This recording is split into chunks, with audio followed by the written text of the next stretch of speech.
نام باز 5 نفر متهم در پرونده پر سر و صدای حمله تروریستی در تالار کنسرت‌های کراکوس سیتی هال در شهر کراسنogorsk در کنار مسکو پایتخت روسیه اعلان شد. تلگرام کانال رسمی خدمات مشترک مطبوعات دادگاه شهر مسکو خبر داد که روز 29 آگوست سال 2024 دادگاه نویه بسمانی پایتخت روسیه زمان یابس 5 متهم دیگر در حمله کراکوس را تمدید کرد. اینها اسماعیل زبیدالله اویداللهویچ، سالیف مستقیم عبدومنانویچ، سالیف امیدجان عبدومنانویچ، حمیدوف حسین عبدورسولویچ می باشند. مهلت حبس هر کدام آنها تا 3 ماه تمدید کرده شد. این 5 زاده تاجیکستان از میان ماه می در بازداشت قرار داشتند. درباره شخصیت آنها معلومات زیادی در دست نیست. اینم روشن نیست که آنها مشخصاً در حمله کراکوس چه نقش داشتند. از نام و نسب دوی آنها سالیف مستقیم و سالیف امیدجان برمیآید که هر دو اکوادو دارند.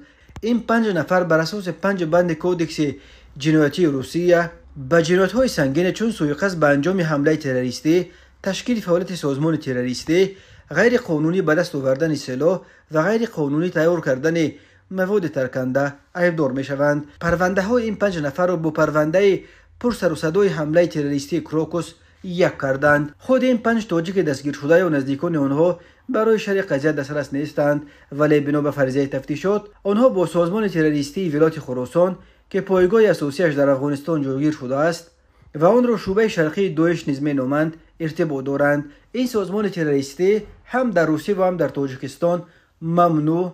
مسئولیت حمله تروریستی شام 22 مارس سال 2024 در شهر کراسنogorsk خونین‌ترین حمله تروریستی 20 سال اخیر در روسیه را به دوش گرفت. آن شب 4 حملهگر مسلح وارد تالار کنسرت‌های کراکوس سیتی هال شده ازدحام تماشابینان به کنسرت گروه موسیقی راک پیکنیک آمده را خودسرانه تیرباران کردند. در نتیجه 145 کس از جمله 6 کودک کشته شد. 42 نفر آنها بی‌واسطه از دست حملهگران و بیش از 100 نفر باقی مانده بر اثر دود سوختار که بعد حمله در کراکوس سر زد جان خود را از دست دادند.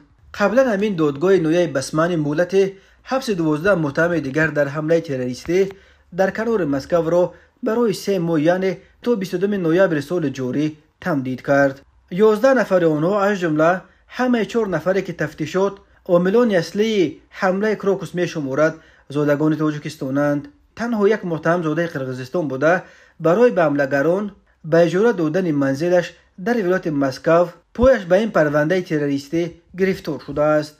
اینک از 17 متهم نامشان تا امروز معلوم شده در حمله خونین کراکوس 16 نفرش از تاجیکستان بودند. این ضربه سخت به مهاجران تاجیک در روسیه زد. موج اخراج مهاجران تاجیک از روسیه امسال خیلی افزایش یافت. در 6 ماه بیش از 17,000 شهروند تاجیکستان اخراج شدند. برای مقایسه در طول تمام سال 2023 از روسیه 11,000 مهاجر تاجیک اخراج شده بود.